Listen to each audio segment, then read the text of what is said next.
ओम शांति। बहुत सारा समझ आया। कल हम सब ने प्यारे अव्यक्त बाप दादा से अव्यक्त मुरली सुनी। बाबा ने पहले भी एक बार कहा है कि बच्चों के पास बाबा अलग अलग पशुओं से, पंखियों से अक्ल लेने की बातें बताते रहते हैं। जैसे बाबा ने कहा है, एक बार कहा कि बच्चों में बिच्छू जैसी भी अक्ल होनी चाहिए क्योंकि बिच्छू जो है उसको ये अक्ल होती है कि कहाँ मैं डंक लगाऊं तो ज्यादा में ज्यादा प्रभाव हो, इफेक्ट, दुख सामने वालों को हो। तो ऐसे हमें भी कैसे ज्ञान सुनाना चाहिए ताकि ज्ञान का ज्यादा में ज्यादा प्रभाव हो। ऐसे बिच्छू जैसी बुद्धि की बात कही। तो ऐसे ही बाबा ने गाय से भी सीखने को बोला था। गाय जो होती है घास खा लेती है, पीछे एकांत में जा करके क्या करती है, उगारती रहती है।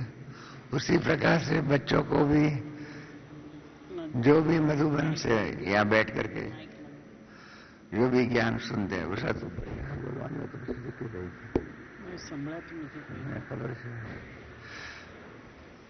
तो जो भी बाबा के ज्ञान की बातें सुनते हैं उसको रिवाइज करनी चाहिए। कल भी जैसे बाबा ने कहा कि बच्चे प्रोग्राम तो बनाते हैं, अब प्रोग्राम के बाद उसके अंदर उसको आगे प्रोग्रेस कैसे किया जाए ये करना चाहिए। क्योंकि अब तक हम सर्विस के बहुत प्रोग्राम बनाते हैं, परंतु प्रोग्राम के बाद प्रोग्रेस कैसे होता है वो बातें बताई हुई है। तो कल की मुरली जो है, आप सबको मुरली तो मिल गई होंगी। मुरली के अंदर हमारे राजू भाई ने उसका टाइटल भी लिखा हुआ है कि सत्यता और पवित्रता की शक्ति को स्वरूप में लाते बालक और मालकपन का बैलेंस रखो। ये कल की मुरली का सार है। और पहली लाइन जो होती है शुरू बाबा जो करते हैं उनसे ही मालूम पड़ जाता है कि आज बाबा क्या कहने वाले हैं, किस बात के ऊपर, किस टॉपिक के ऊपर मुरली चलाने वाले हैं। और इसलिए ही बाबा ने शुरू में कह दिया, आज सत बाप, सत शिक्षक, सत गुरु। सत बाप, सत शिक्षक और सतगुरु। और हम बच्चों को भी कह दिया सत्यता के स्वरूप और शक्ति स्वरूप बच्चों को देख रहे हैं। और ये सत्यता की जो शक्ति जो है उसके पीछे आधार क्या है वो भी बाबा ने बताया कि संपूर्ण पवित्रता वही सत्यता की शक्ति का आधार है। सत्यता के आधार पर, पवित्रता के आधार पर बाबा ने 7-8 बातें बताई हुई है। मैं हमेशा ही कहता हूं कि बाबा के ये जो साहित्य जो मुरली जो है वो स्पोकन लिटरेचर है। लिखत में लिखा गया जो होता है लिखन, वो तो उसके लिखने में तो टाइम मिलता है, मनन करने का टाइम मिलता है, करेक्शन करने का टाइम मिलता है। तो जो बोला जाता है और बोला अभी साहित्य के रूप में बोल दिया जाए वो बहुत गहन कठिन बात होती है। तो बाबा ने एक पैराग्राफ में सत्यता की शक्ति के बारे में कितनी बातें कही है कि सत्यता के स्वरूप का प्रत्यक्ष प्रमाण क्या होगा। तो एक तो ऐसी पवित्र आत्मा की चलन और चेहरे में दिव्यता जो है वो स्पष्ट दिखाई पड़ेगी। जिनके पास सत्यता है, जिनके पास पवित्रता है, उनकी चलन और चेहरे में दिव्यता स्पष्ट दिखाई पड़ेगी। इसका मतलब ये नहीं है कि हम जा करके आईने में अपना चेहरा देखें कि हमारे चेहरे से ये दिव्यता दिखाई पड़ती है या नहीं। हमें नहीं, परंतु औरों को हमारे चेहरे से दिव्यता दिखाई पड़नी चाहिए। फिर तीसरी बात कही, नैनों में रूहानी चमक होनी चाहिए। सब बहुत गहरी आध्यात्मिक बातें हैं, नैनों में रूहानी चमक होनी चाहिए। चौथी बात फिर चेहरे में सदा हर्षित मुक्ता होनी चाहिए और चलन में हर कदम में बाप समान कर्मयोगी होगा और ऐसी सच्ची संपूर्णता ही सत्यता की शक्ति का कारण बनेगा। ऐसी बाबा ने बातें कही। सत्यता की शक्ति के बारे में इसके पहले भी एक बार बाबा ने मुरली चलाई थी। 76 के अंदर सत्यता की शक्ति के बारे में मुरली चलाई थी, सत्यता की शक्ति। और उसके अंदर भी बाबा ने कहा था कि बच्चे अगर सत्यता का अनुभव करें और सत्यता की राह पर चले तो बाप पूरी मदद कर सकता है, परंतु बाबा की एक शर्त है, बाप मदद तब करेगा जब बाबा पहले परीक्षा लेगा और परीक्षा लेकर के जो पास होंगे उनको ही बाबा मदद करेंगे। मुझे याद है जब बाबा की वो अव्यक्त मुरली हमने सुनी कि बाप पहले परीक्षा लेंगे इसके बाद ही मदद करेगा, तो मैंने बाबा को जाकर के बाद में जब टोली दे रहे थे, 76 की बात है, तो मैंने पूछा था कि बाबा आप परीक्षा क्यों लेते हो? परीक्षा के बिना ही देनी चाहिए मदद। तो बाबा ने कहा, बहुत सुंदर बात कही कि अगर आप बाजार में मटका भी खरीदने को जाते हो, पानी का मटका होता है, उसको भी आप खरीदने जाते हो तो उसको टक टक करके देखते हो कि ये मटका ठीक है नहीं। माताओं का अनुभव है, कोई भी चीज आप लेते हो हाँ तो उसको खरीदने से पहले आप देखते हो ये ठीक है या नहीं। तो मैं क्यों परीक्षा नहीं लूंगा? क्योंकि मुझे आप में से ही भविष्य के विश्व के होनहार महाराजा महारानियों का निर्माण करना है। उसके लिए लायक बच्चों को मुझे ढूंढना है और इसलिए ही मुझे परीक्षा तो लेनी ही पड़ेगी। पर एक बार परीक्षा लेंगे और परीक्षा में जो पास होते हैं, क्योंकि बाबा ने कहा कि मेरा वायदा है कि जो एक कदम बच्चे आगे आएंगे उनके आगे मैं 100 कदम जाऊंगा। बच्चे अगर एक कदम आगे नहीं आएंगे तो मैं 100 कदम कैसे उनके आगे जा सकता हूं। इसलिए पहले बच्चों का एक कदम होना ही चाहिए, पहले बच्चों को परीक्षा में पास होना ही चाहिए। सत्यता की शक्ति के बारे में अनेक कहानियां आपने सुनी होंगी, भक्ति मार्ग में सुनी होंगी। सत्यवादी हरिश्चंद्र की सुनी है ना? सत्यवादी हरिश्चंद्र और रानी तारामती की और कहानी सुनी थी कि कैसे मतलब वचन के ऊपर पक्के रहते हैं। कई ऐसे वचनों की कहानियां भक्ति मार्ग में सुनी हुई है कि सत्यता की शक्ति के आधार पर, वचनों के आधार पर चलते। सत्यवादी हरिश्चंद्र है, आपको मालूम होगा राजा दशरथ जो है उसने भी कई को 2 वरदान दिए, 2 वचन दिए थे और वो वचन का दशरथ राजा ने पालन भी किया था। तो ऐसे मतलब सत्यता की शक्ति के कहानियां तो पुराने जमाने की तो सुनी हुई है, तो सत्युग त्रेता की बात और है, संगम युग की भी ऐसी बहुत सी कहानियां हैं। मैं ऐसी बहुत सी कहानियों का साक्षी रूप में आपके सामने वर्णन करता हूं। जब 76 की मुरली चली थी, उसके बाद 77 में दादी जी और हम विदेश की टूर पर गए हुए थे। उस जमाने में हमारा यज्ञ का परिचय हुआ था डॉक्टर जेम्स जोना से। डॉक्टर जेम्स जोना जो है वो यूनाइटेड नेशंस के असिस्टेंट से या अंडर सेक्रेटरी जनरल भी थे। उस टाइम पर नहीं, जब बाद में गए थे तब की बात है। तो उस टाइम पर से जब बाबा ने मुरली जब चलाई हुई थी सत्यता की शक्ति के बारे में, 84 में भी चलाई थी, तब की बात है। तब जेम्स जोना ने हमको बताया कि बाबा की सत्यता की शक्ति का मुझे अनुभव कैसे हुआ। इन्होंने अपना ही अनुभव सुनाया। वो यूनाइटेड नेशंस के अंडर सेक्रेटरी जनरल थे। बाबा की मुरली कई बार सुनते भी थे।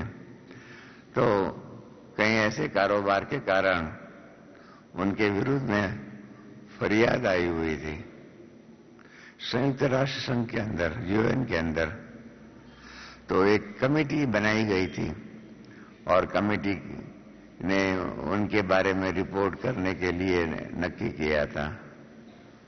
तो वो चिंतित थे, टेंशन हो गया था। तो वो बाबा के घर में न्यूयॉर्क के शहर में आए थे, सेंटर पर आए। मोहिनी बहन से उन्होंने कहा कि ऐसे ऐसे मेरे बारे में इंक्वायरी की कमेटी रखी गई है, मुझे बहुत टेंशन होता है, मैं क्या करूं। तो उसी टाइम पर मोहिनी बहन ने उनको कहा कि आप बाबा की सत्यता की शक्ति का प्रयोग कीजिए। जो बात जैसे हुई है उसी तरीके से सत्यता के रूप में साक्षी बन करके कमेटी के आगे बता दो। तो इन्होंने कहा ठीक है, जैसे भी जो भी बात बनी हुई है मैं कमेटी के सामने बता दूंगा। जब कमेटी की बैठक हुई, डॉक्टर जेम्स जोना उधर गए और इन्होंने अपना रिपोर्ट बता दिया, कह दिया मैंने क्या किया, कैसे हुआ, सर्कमस्टेंसेस क्या थे, और सारी बातें सत्यता के आधार पर पूर्ण रूप में बता दिया। तो कमेटी ने रिपोर्ट दिया कि ये डॉक्टर जेम्स जोना जो है ना, वो सत्यनिष्ठ है, सत्यता का पुजारी है, सत्यनिष्ठ है और इसने कोई गड़बड़ नहीं की है। और उसके विरुद्ध में ये झूठी कंप्लेंट हुई है और इसके कारण इनको जो मानसिक परेशानियां हुई है ये बहुत खतरनाक हुई है। हम चाहते हैं कि उनको ये जो उनको मानसिक परेशानी हो इसको कॉम्पेंसेट किया जाए, उसको प्रमोशन दिया जाए, आउट ऑफ टर्न प्रमोशन दिया जाए। वो कमेटी ने रिकमेंड किया और उसके कारण वो अंडर सेक्रेटरी जनरल थे यूएन के, उसमें से प्रमोशन दे करके उनको असिस्टेंट सेक्रेटरी जनरल बनाए गए। तब जब उनको प्रमोशन मिला तो यूनाइटेड नेशंस की बिल्डिंग जो है ना वो 37 मंजिल की है। तो पहले वो 35वीं मंजिल पर बैठते थे, उनकी ऑफिस 35वीं मंजिल पर थी। अब वो असिस्टेंट सेक्रेटरी जनरल बन गए तो उनका प्रमोशन हो गया, 35वीं मंजिल से 37वीं मंजिल पर उनको बैठने का जगह मिली। तो वो वहां पर दादी जी और हम जहाँ थे वहां पर आए और कहने लगे कि मेरी नई चैम्बर है, उसके अंदर जैसे गृह प्रवेश करते हैं ऐसे गृह प्रवेश के पहले मुझे दादी जी का आशीर्वाद चाहिए और दादी जी आकर के मेरे नई चैम्बर का उद्घाटन करें। तो दादी जी तो बिजी और कोई काम में बिजी थे, तो दादी जी ने हमको और जयंती बहन को भेजा, कहा कि जाओ आप उनकी नई चैम्बर का उद्घाटन करिए।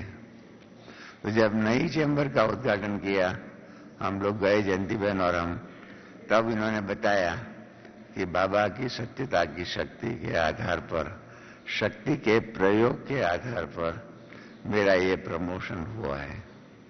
क्या पहले तो हिचकता था कि मैं सच कैसे बोलूं, कैसे सच बोलूं, परंतु जब मोहिनी बहन ने सत्यता की शक्ति के बारे में मुरली सुनाई और कहा कि आप सत्यता के आधार पर ही अपना व्यवहार कीजिए, तो मैंने नक्की किया मैं सत्यता के आधार पर ही कारोबार करूंगा।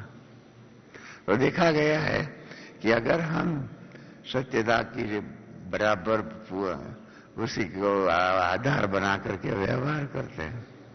पिछले हफ्ते में ही हमने अपने दैवी परिवार के एक भाई का अनुभव सुना।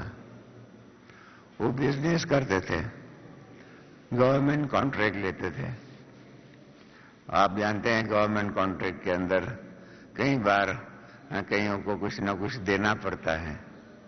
उनका बहुत अच्छा बिजनेस था, परंतु उनको बिजनेस से नफरत आ गई कि ये क्या है, ये सब करप्शन करना पड़ता, सत्यता के आधार पर हम बिजनेस नहीं कर सकते, ये नहीं करना चाहिए। उसने वो बिजनेस बंद कर दिया। उनका बैंक वाला जो था, बैंक के मैनेजर से जो लोन आदि लिया हुआ था, वो बैंक के मैनेजर को भी जाकर के कह दिया कि आप अपने लोन कैंसिल कर दो, मुझे ये धंधा नहीं करना है।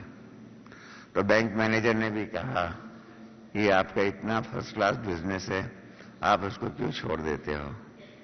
तो उसने यही कहा कि मुझे को धंधा जो है सत्यता की शक्ति के आधार पर ही करना है। मैं ऐसे असत्य का सत्य साथ लेकर के बिजनेस नहीं कर सकता, मेरा दिल मना करता है। और उन्होंने सचमुच बंद कर दिया धंधा। तो सोच रहे थे कभी क्या होगा। उनके घर वालों ने भी कहा कि तुमने ये धंधा बंद कर दिया, अब क्या होगा? क्या बाबा और मदद कर देगा? क्योंकि मेरा निश्चय है कि मुझे सत्यता की शक्ति के आधार पर ही धंधा करना है, और इसलिए मैंने वो गवर्नमेंट कॉन्ट्रैक्ट का धंधा बंद कर दिया।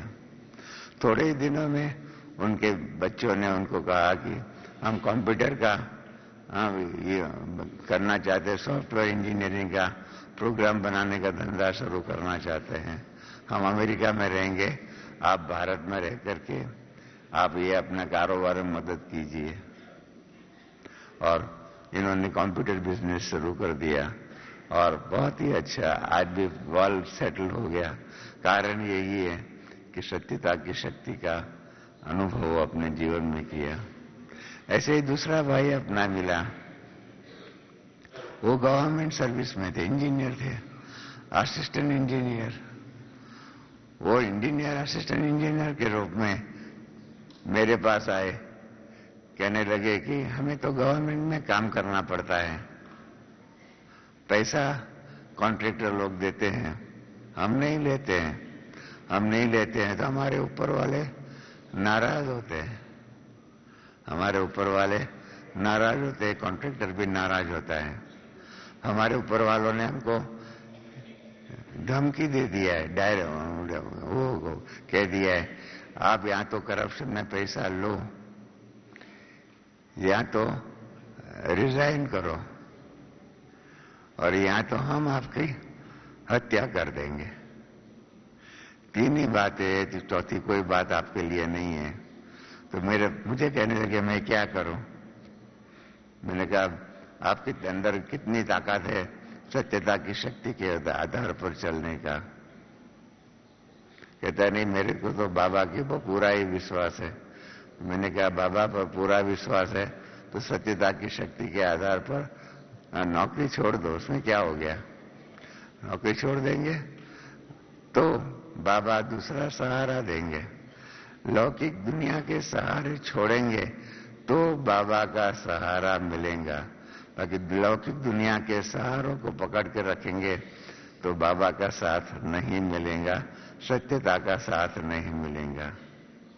और वो सचमुच वो भाई ने नौकरी छोड़ दी और परिणाम रूप क्या हो गया? पर सोचते थे क्या होगा क्या होगा क्या होगा, परंतु देखा गया कि अभी बाद में वो नौकरी छोड़ दिए, बाबा की सेवा में लग गए। कहते हैं आज मेरा जैसा कोई सुखी नहीं है। तो ये सारा प्रयोग करना है। हम लोगों ने कल मुरली तो सुनी सत्यता की शक्ति का, परंतु उसका प्रयोग और उपयोग जब तक नहीं करेंगे तब तक ये मुरली के महावाक्यों की सत्यता, यथार्थता और उपयोगीपना जो है वो समझ में नहीं आएगा। तो इसीलिए ही इन बातों का जो है बाबा की मुरलियां जो है ना, उसके बार प्रयोग करने चाहिए, उसको उपयोग में कैसे लाए उसका प्रयत्न करना चाहिए। तो वही बात कल की मुरली के आधार पर हमको लगा कि हम हमारे बहन भाइयों को कहेंगे कि सिर्फ ये मुरली सुनने की बात नहीं है, तो मुरली को जीवन में धारण करने की है।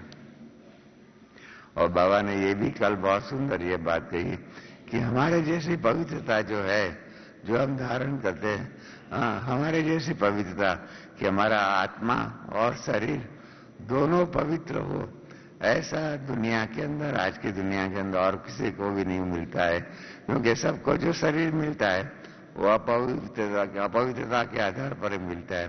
सतयुग में हमको सतयुग में शरीर भी और आत्मा दोनों हमारे पवित्र होते हैं। तो ये जो संपूर्ण पवित्रता का जो बाबा का जो कारोबार जो है, वो बहुत ही सुंदर बाबा ने बात बताई हुई थी।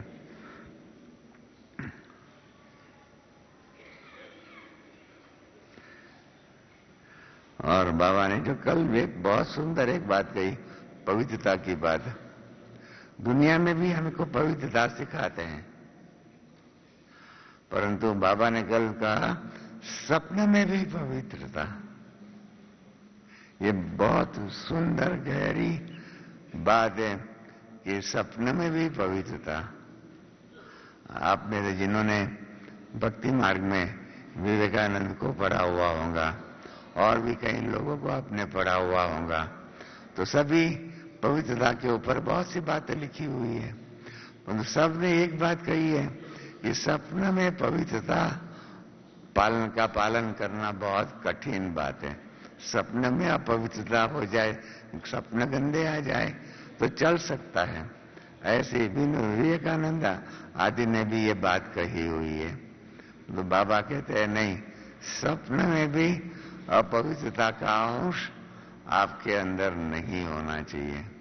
तो ऐसे स्वप्न तक भी हमारा जीवन जो है, हमारा व्यवहार जो है, वो पवित्र रहे। ये ज्ञान की जो गहराई की बात जो है, बाबा ने बहुत सुंदर बताई और सिद्ध करके बताया कल, कि पवित्रता हमारा जन्म सिद्ध अधिकार है। बाकी चेक करने के लिए बाबा ने कल कहा, बहुत सुंदर बात कही कि चेक करो कि पवित्रता और सत्यता की शक्ति नेचुरल रूप में और नेचर रूप में बनी हुई है।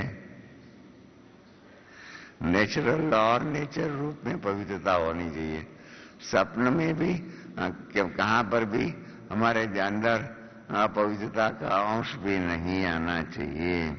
इसलिए बाबा ने कल कहा चेक करो कि पवित्रता और सत्यता की शक्ति नेचर रूप में बनी है।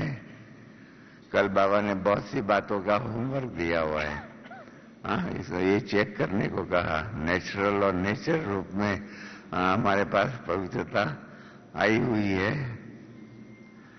और बाबा ने यही कहा कि आप बच्चों ने अपने अनुभव के आधार पर सिद्ध करके दिखाया कि दुनिया जिसको असंभव समझती थी, उसको संभव और सहज आप बच्चों ने कर दिया है। बहुत सी बातें कही हुई है। फिर कल एक नई बात हो गई। सामान्य रूप से अब तक जितनी भी अव्यक्त मुरलियां चलते हैं, उसमें बाबा नए बच्चे जो पहली बार आते हैं उनको लास्ट में मिलते हैं, लास्ट में मिलते हैं। इसके बदले में कल शुरू में ही बाबा ने मिल लिया और शुरू में ही गए, जो पहली बार आए हुए बच्चे वो हाथ उठावे। कल उठा हाथ उठा, पहले ही मिल लिया बाबा ने, और इसलिए बाबा ने उनको भी हाथ दे दिया कि लेट आए हो परंतु टू लेट नहीं आए हुए हो। नए बच्चों को बाबा ने वरदान दे दिया कि लास्ट वाला भी फास्ट पुरुषार्थ करके फर्स्ट डिवीजन में आ सकता है। इसलिए बाबा ने सबको हिम्मत का बल दे दिया। नए बच्चों में इतनी हिम्मत है, बाबा ने इसलिए सवाल भी पूछा, नए बच्चों में इतनी हिम्मत है कि हाथ उठाओ कि हम पुरुषार्थ करके फर्स्ट आ जाएंगे। इसलिए अगर ऐसा पुरुषार्थ करने वाले होंगे, बाबा ने उसको पदम गुना बधाई भी दिया। परिवार में भी पहुंच गए, उसकी भी बधाई दी। फिर बाबा ने दूसरी बात कही, रिजल्ट देखा। कल बाबा ने पहले मुरली में बताया ना, सत बाप, सत शिक्षक और सतगुरु।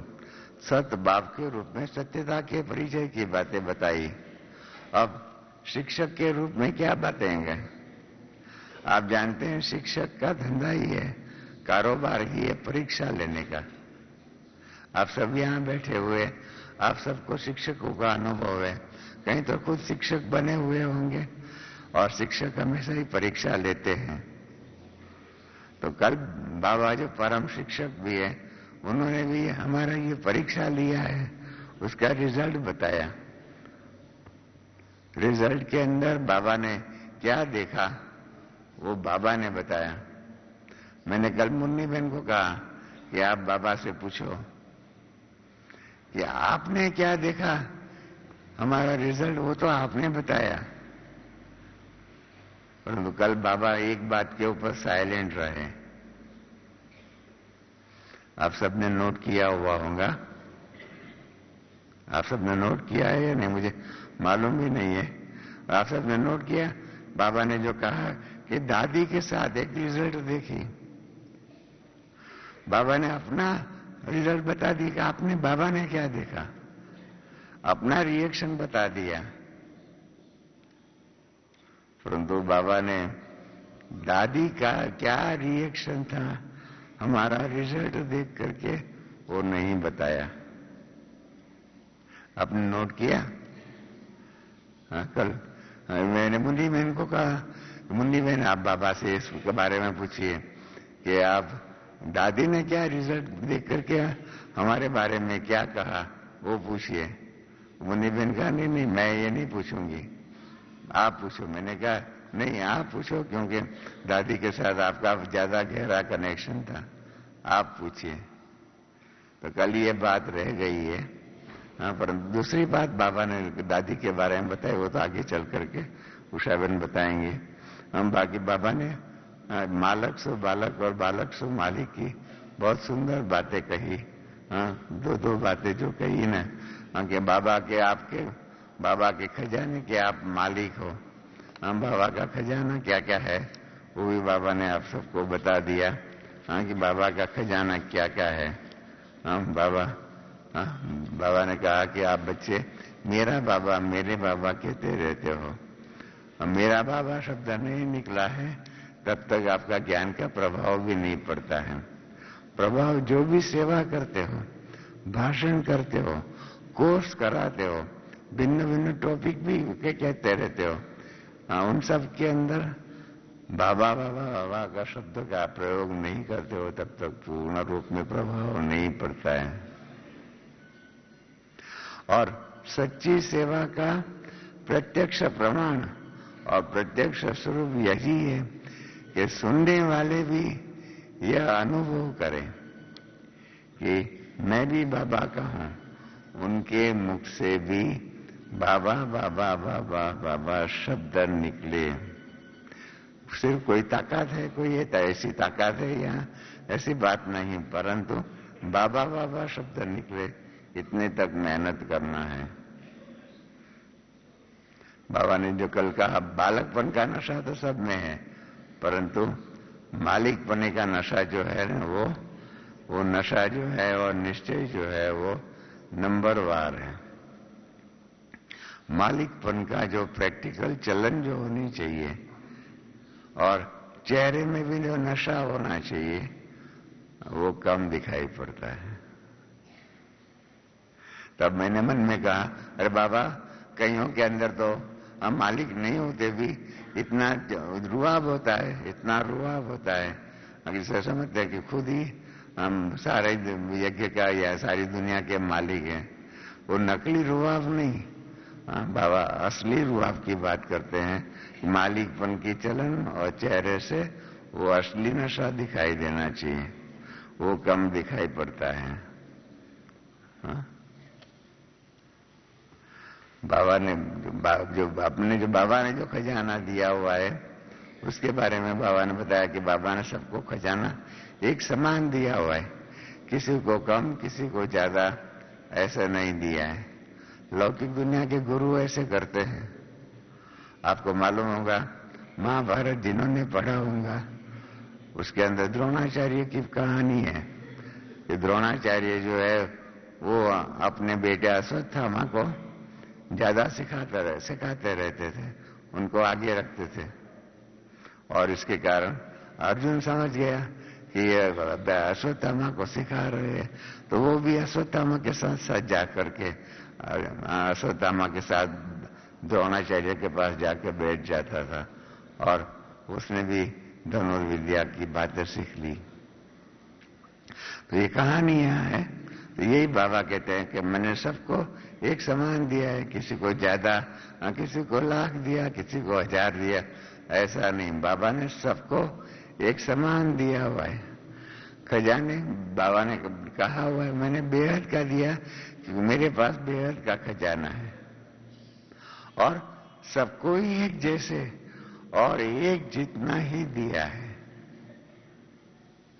बाबा ने अपने बारे में बता दिया। ये मैं इसको हमेशा ही कहता हूं, ये बाबा का समाजवाद है। बाबा का समाजवाद है कि बाबा सबको ही एक जैसा और एक जितना देता है।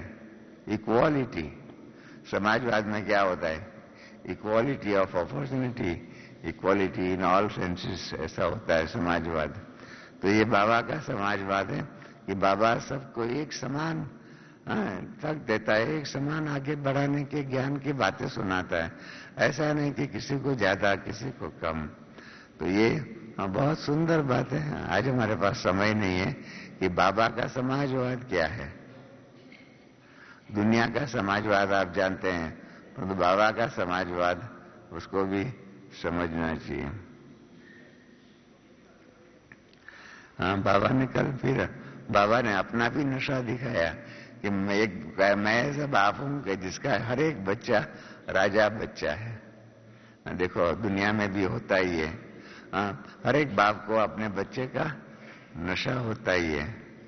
हमको मालूम है, हमारे पास रायपुर में हम लोग गए हुए थे, तो भजन गाने वाले जो है ना, भजन सम्राट अनूप झालोटा, नाम सुना होगा अनूप झालोटा का।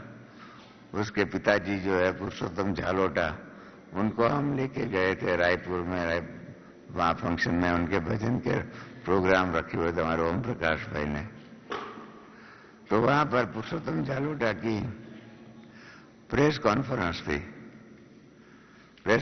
थी। तो उसमें एक अखबार वाले ने पुरुषोत्तम झालोटा को पूछा कि आपका बेटा अनूप झालोटा आपसे अच्छा गाता है? तो उसने कहा हाँ अच्छा गाता है। तो कहा आपको, अखबार वाले आप जानते हैं टेढ़े मेढ़े सवाल पूछते हैं। तो पुरुषोत्तम झालोटा को उन्होंने सवाल पूछा कि आपका बेटा आपसे अच्छा गाता है, इस बात के कारण आपको अपने बेटे की ईर्ष्या तो नहीं होती है? आपने प्रश्न समझा? अखबार वाले ने पूछा पुरुषोत्तम झालोटा को कि आपका बेटा आपसे ज्यादा अच्छा गाता है, उसके कारण आपको आपके बेटे की ईर्ष्या तो नहीं होती है? तो पुरुषोत्तम झालोटा हंस पड़े और इन्होंने कहा कि तुम अभी तक बाप नहीं बने हो ऐसा लगता है। पुरुषोत्तम झालोटा ने अखबार वाले को कहा कि तुम अभी तक बाप नहीं बने हो ऐसा लगता है। तो अखबार वाले ने कहा कि हाँ मैं तो अभी कुमारा हूं, मैं बाप नहीं बना हूं। तो कहा इसलिए आपको ऐसा सवाल हुआ है। अगर आप बाप बने हुए होते तो हर बाप को उनका बेटा उनसे आगे बढ़े उसका गौरव होता है, ईर्ष्या नहीं होती है। ऐसा हर एक बाप को होता है। कल ये भी आई है, अपने ज्ञान की महान में महान उपलब्धि हो तो बाप को भी हमारे कारण, हमारे बारे में हमको देख करके हमारे उपलब्धियों के आधार पर बाप को भी कितना गौरव होता है, परमात्मा को भी गौरव होता है। ये बात हम अनुभव यहाँ कर रहे हैं। और कल जो बाबा ने ये गौरव की बात कही, कि बाबा का हर एक बच्चा जो है वो राजा बच्चा है। राजा बच्चे का गौरव बाप को हमारे लिए है, इनसे बड़ी और क्या बात हो सकती है। ये भी बहुत सुंदर कल बाबा की अनुभव की बात हमने सुनी कि परमात्मा को भी हमारे कारण, हमारे बारे में, हम उनके राजा बच्चे हैं, इसके कारण गौरव होता है। और ये बाबा अपना गौरव का अनुभूति कल मुरली के द्वारा हम सबके आगे प्रत्यक्ष की। और फिर बाबा ने सवाल भी पूछा, आप क्या राजयोगी हो या प्रजा योगी हो? तो बाबा ने तो मुझे कहा राजयोगी है। तो मेरे मन में चला कि बाबा हम राजयोगी भी है तो प्रजा योगी भी है। कैसे? राजयोगी भी है और प्रजा योगी भी है, क्योंकि हम सबको प्रजा चाहिए। बाबा ने कहा हुआ है कि आप सबको अपनी राजधानी बनानी होगी, अपनी प्रजा का निर्माण करना होगा। अगर आपने अपनी प्रजा नहीं बनाई तो आप किसके ऊपर राज करेंगे? याद है वो मुरली कि आप सबको अपनी प्रजा बनानी पड़ेगी। तो प्रजा बनानी पड़ेगी माना क्या हो गया? हम अपनी प्रजा का आह्वान कर रहे हैं। जब प्रजा का आह्वान कर रहे हैं तो क्या हो गया? हम प्रजा योगी हुए या नहीं हुए? एक दृष्टिकोण से अपने लिए राजयोगी है और अपनी प्रजा का निर्माण करने वाले हम प्रजा योगी भी है। ऐसा एक मेरा मन में संकल्प चला। राजयोगी भी है और प्रजा योगी भी है। ये बात हमें ध्यान रखने की है। फिर क्या हुआ? बाबा ने कहा, मतलब क्या कहा?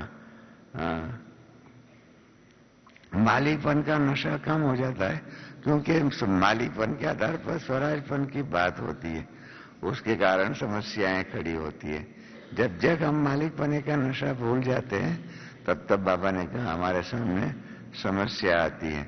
और इसलिए बाबा ने कल महामंत्र याद दिलाया, मन मना भव का। वहां कल बहुत सी नई बातें सुनाई है बाबा ने।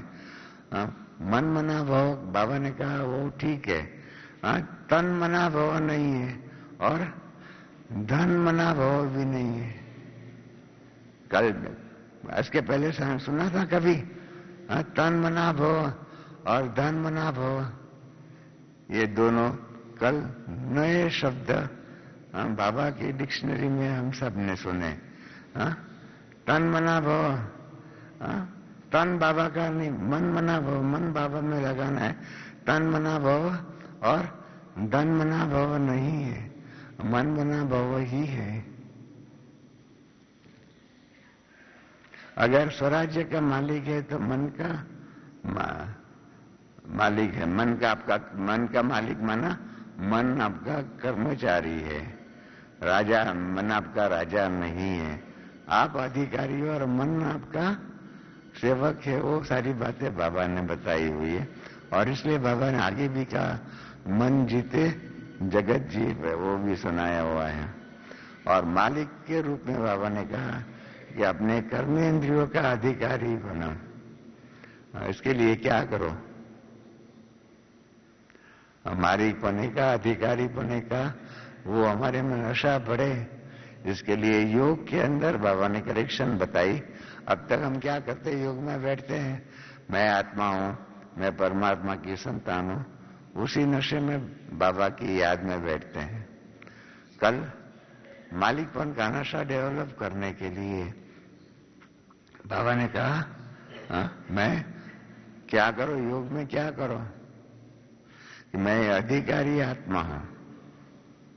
मैं साधारण आत्मा नहीं, परंतु मैं सिर्फ आत्मा भी नहीं, मैं अधिकारी आत्मा हूं, मैं शक्तिशाली आत्मा हूं और सर्व आसक्तियां मुझे आत्मा में की निज गुण है।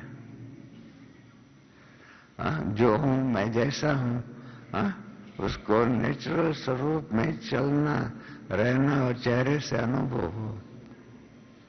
मैं जो हूं जैसा हूं मतलब उसका नेचुरल स्वरूप में अनुभव हो, ये कराओ। तो इसलिए बाबा ने कहा, कल से क्या याद कराया कि मैं सिर्फ आत्मा नहीं हूं, पर मैं कौन सी आत्मा हूं, यह स्मृति में रखो। मास्टर सर्वशक्तिमान आत्मा के आगे कोई भी समस्या और कोई भी विघ्न नहीं आ सकता है। हम मालिक बनने के नशे में रहेंगे तो क्या हो जाएंगे, हम मास्टर सर्वशक्तिवान बच्चे बन जाएंगे। और मास्टर सर्वशक्तिवान बच्चे जब बनेंगे तो क्या हो जाएगा, कोई भी समस्या और कोई भी विघ्न हमारे सामने नहीं आ सकता है। तो इसलिए कल बाबा ने रिजल्ट में बताया कि कोई ना कोई समस्या व विघ्न दिखाई देता है। इसका कारण यही है, कोई न कोई कहां न कहां हमारे पास मालिकपने का नशा पूरा नहीं है। मालिकपन की अथॉरिटी से कर्मेंद्रिय द्वारा कर्म कराने वाले कंट्रोलिंग पावर और रूलिंग पावर वाली आत्मा। कल जो ये बाबा ने हमारा आत्मा का अपना गौरव बढ़ाने के लिए, मालिकपन का नशा बढ़ाने के लिए, जो बाबा ने योग में क्या करना चाहिए, हमारी योग की विधि में क्या परिवर्तन करना चाहिए। नहीं तो क्या होता है, 7 दिन का कोर्स के अंदर पहले दिन पहली बार योग में सिखाया गया है, मैं आत्मा हूं, मैं परमात्मा की संतान हूं, मैं आत्मा हूं, परमात्मा की संतान हूं। वो पहले दिन का मंत्र अभी तक हम रटते ही रहते हैं, और उसके कारण हमारे में योग से जितनी शक्ति आनी चाहिए वो नहीं आती है। कल बाबा ने मैं आत्मा हूं उसके बारे में करेक्शन कराया कि मैं मालिकपन की अथॉरिटी से कर्मेंद्रियों द्वारा कर्म कराने वाले कंट्रोलिंग पावर, रूलिंग पावर वाली आत्मा हूं। और इसलिए बाबा ने कहा कोई भी काम करो उसके पहले अपने आप को इस स्थिति में स्थित करो। ये कल जो बाबा ने बताया ना, ये प्रयोग करने के लिए। कोई भी काम शुरू करते हो उसको साधारण कर्म के रूप में साधारण रीत से शुरू नहीं करो, परंतु बाप को याद करके, और बाप को याद करने के साथ साथ मैं कर्मेंद्रियों का मालिक, मैं कंट्रोलिंग पावर वाला, रूलिंग पावर वाली आत्मा हूं, ऐसे समझ करके कर्म करो। हमको मालूम है, हम लोग जब पहली बार विदेश यात्रा पर गए हुए थे तब बाबा ने एक प्रयोग करने को कहा हुआ था, और ये प्रयोग हम सारी टूर में करते आए। बाबा ने कहा कि जब भी कोई भी कार्य शुरू करते हो उसके पहले 2 मिनट मुझे याद करना, और 2 मिनट याद करके पीछे कोई भी सेवा का कारोबार आरंभ करना। हमने देखा कि वो 2 मिनट का बाबा का याद का प्रभाव बहुत पड़ता था। कल भी बाबा ने जो ये कार्य कैसे हमको शुरू करना है, कैसे करना है, इसके बारे में ये प्रयोग सिखाया हुआ है। कोई भी कार्य शुरू करें उसके पहले 2 मिनट बाबा को याद कर लो, प्रयोग करिए। 2 मिनट पहले शुरुआत करने की है, 2 मिनट पहले शुरुआत करके खाली यही मैं कर्मेंद्रियों में जीत, कर्मेंद्रियों को कंट्रोल करने वाली, कर्मेंद्रियों के ऊपर अपनी सत्ता रखने वाली रूलिंग आत्मा हूं, और उसी अधिकारी बने के नशे के आधार पर से कारोबार शुरू करें। हम क्या करते हैं, हम स्थूल कारोबार में इतने व्यस्त हो जाते हैं कि बात मत पूछो। इसलिए बाबा ने कहा कि स्वराज्य अधिकारी की सीट के ऊपर सेट होकर के कारोबार शुरू करो। कर्म कैसे करने का, कर्म की फिलॉसफी का गुह्य मंत्र कल बाबा ने सुनाया कि स्वराज्य अधिकारी की सीट के ऊपर सेट होकर के फिर कार्य करो। और बाबा ने लौकिक दुनिया का भी अनुभव सुनाया कि लौकिक दुनिया के मर्तबे वाले भी अपनी सीट का गौरव जो होता है ना उसको रखते हैं। हमारी दादी ने भी एक बार बहुत सुंदर बात कही कि हमारे कई बहन भाइयों को अपने विश्वविद्यालय के बारे में जो गौरव होना चाहिए, जो दिल में जो मान होना चाहिए, रिस्पेक्ट, रिगार्ड होना चाहिए, वो नहीं है। और इसके कारण उनके द्वारा साधारण कर्म हो जाते हैं। कई बार हमारे यज्ञ की बदनामी भी कर लेते हैं। तो इसलिए हमारे यज्ञ का गौरव बढ़े, इसी प्रकार से अपना भी गौरव, कि मैं कंट्रोलिंग करने, कर्मेंद्रियों को कंट्रोल करने वाली रूलिंग आत्मा हूं, ऐसा समझ करके फिर बाद में कर्म शुरू करें। तो इसलिए बाबा ने कल कहा, मालिक बन के स्वराज्य के अधिकारी बन करके कारोबार करो। और फिर बाबा ने जो कहा, बाबा ने कमजोरी की बात बताई कि कमजोरी के संस्कार, कहीं आप बाबा ने कल संस्कार के बारे में बहुत अच्छी बात बताई। कहीं कहते बाबा क्या करें, हमारे में ये कमजोरी है, हमारा ये संस्कार है। बाबा ने कहा ये संस्कार आपके कहाँ है, ये तो रावण के संस्कार है। माँ बाप का अलग है और आपका अलग है। बाप के संस्कार वो आपके संस्कार होने चाहिए, बाप का संस्कार है। जब कल बाबा ने कहा बाप के संस्कार क्या है, तो मैं भी सोचने लगा कि बाबा अभी अपने संस्कार के बारे में बताएंगे कि बाप का संस्कार क्या है। यही इस ज्ञान की खूबी है, कि बाप के मुख से बाप के अपनी महिमा हमको सुनने को मिलती है। आप लोगों को फिलॉसफी, आपको इंटरेस्ट नहीं है ना, हमको फिलॉसफी का इंटरेस्ट है। इसलिए भक्ति मार्ग में हमने भक्तों के मुख से भगवान की महिमा सुनी। सभी जितना भी लिटरेचर है साहित्य भक्ति मार्ग का, वो भक्तों के द्वारा लिखा गया भगवान का और भगवान की महिमा का है। महिमा स्तोत्र है शंकराचार्य का लिखा हुआ, उसमें भी क्या है, भगवान की महिमा शंकराचार्य ने लिखी, वही है। परंतु भगवान अपने बारे में अपनी महिमा क्या करता है, ये दुनिया के कोई भी धर्म में, कोई भी शास्त्रों में, कोई भी धर्म स्थापक के किताबों में नहीं मिलेगा। भगवान की अपने बारे में परिचय, अपने बारे में अपना गौरव, अपना परमात्मा का संस्कार क्या है, परमात्मा की अपनी बायोग्राफी सिर्फ यहां ही सुनने को मिलती है। कल बाबा ने कहा भगवान के संस्कार क्या है, वो है, बाबा ने कहा तीन बातें, तीन प्रकार के संस्कार बाबा के बताए। एक है बाबा विश्व कल्याणकारी का संस्कार है, दूसरा शुभ भावना, सबके प्रति शुभ भावना, और तीसरा शुभ कामनाधारी है। ये बाबा ने अपनी महिमा बताई कि बाप परमात्मा विश्व कल्याणकारी है, शुभ भावना, शुभ कामना वाले हैं। तो ऐसे मतलब बाबा के जो श्रेष्ठ संस्कार है उसको आगे रखो, रावण के संस्कार को आगे नहीं रखो। और कर्म कैसे करते हैं वो सारी बातें बाबा ने सुनाई। और कर्म करने के रूप में बाबा ने जो कल सुनाया, ब्राह्मण और क्षत्रिय के बीच का फर्क बताया। क्षत्रिय क्या करता है, युद्ध करता है। ब्राह्मण मालिक बन करके कारोबार करता है, उसको युद्ध नहीं करनी पड़ती है। इसलिए ध्यान रहे। बाबा ने पहले भी एक बार कहा हुआ है कि जिद जो है ना, जिद का संस्कार, सिद्ध करने का संस्कार जो है वो क्षत्रियपन का है। कल भी मैं दादी जानकी से बात कर रहा था, दादी जानकी ने यही कहा कि हमें सिद्ध करने का संस्कार हमारा में नहीं होना चाहिए।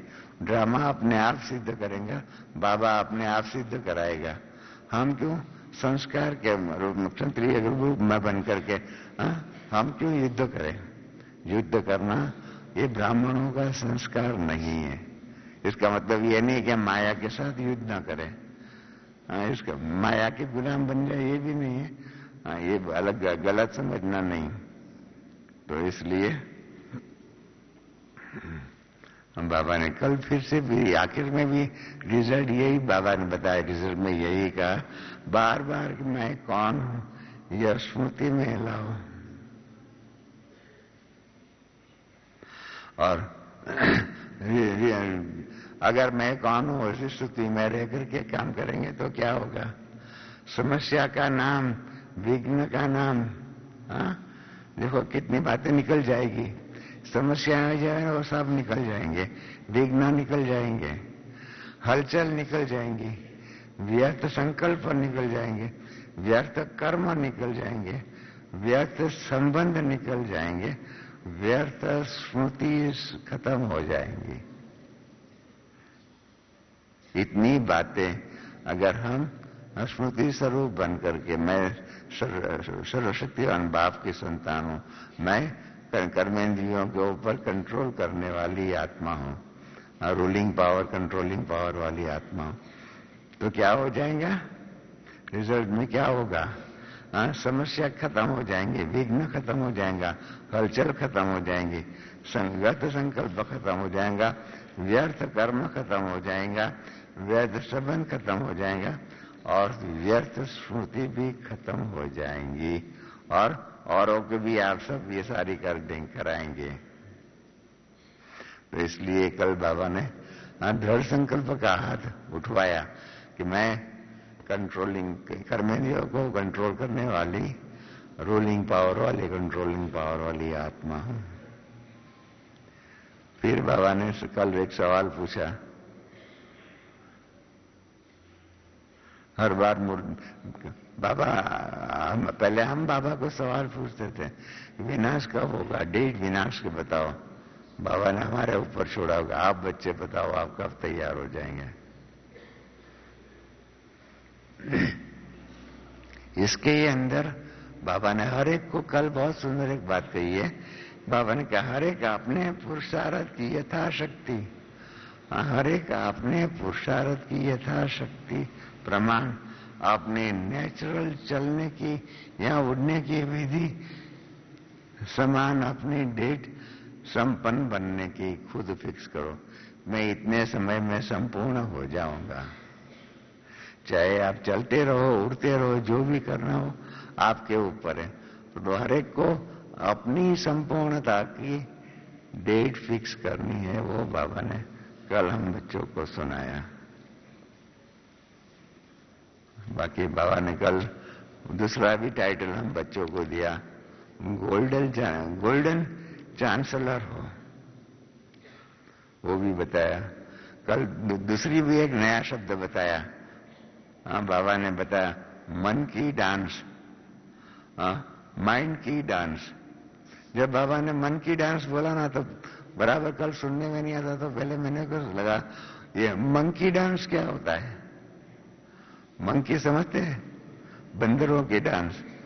तो पहले मेरे को समझ में नहीं आया क्या बाबा ने बोला, मंकी डांस कैसे हो गए। तो मैंने ब्रिजमोहन भाई को पूछा कि बाबा ने मंकी डांस क्या। बाबा ब्रिजमोहन भाई ने कहा नहीं, मंकी डांस नहीं, मन की डांस, मन की डांस, माइंड की, माइंड डांस हो। कल बाबा ने पहली बार शब्द यूज किया, मन की डांस, माइंड की डांस, पांव की डांस नहीं। तो ये जो है ना मन की डांस की बात बताई हुई है, जिसके क्या हो जाएगा, कितना पुण्य मिलता है। वो जो गीत है ना, भगत भर ले झोली, तेरे दामन में कितना पाप भरा हुआ, कितना पुण्य भरा हुआ है। वो प्रदीप जी का गीत जो है, देख तेरे भगवान क्या क्या करेगी, तेरे द्वार खड़ा भगवान इसका। वही बात बाबा ने कल दोहराई कि आप बच्चे कितना पुण्य कमाते हो यहाँ पर। कितना पुण्य कमाने का तरीका क्या क्या है।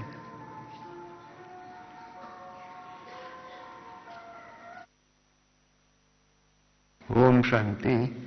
कल बाबा ने जो पुण्य कमाने के बारे में लॉटरी के रूप में क्या क्या बातें की, क्या क्या इतने ब्राह्मणों को खिलाया।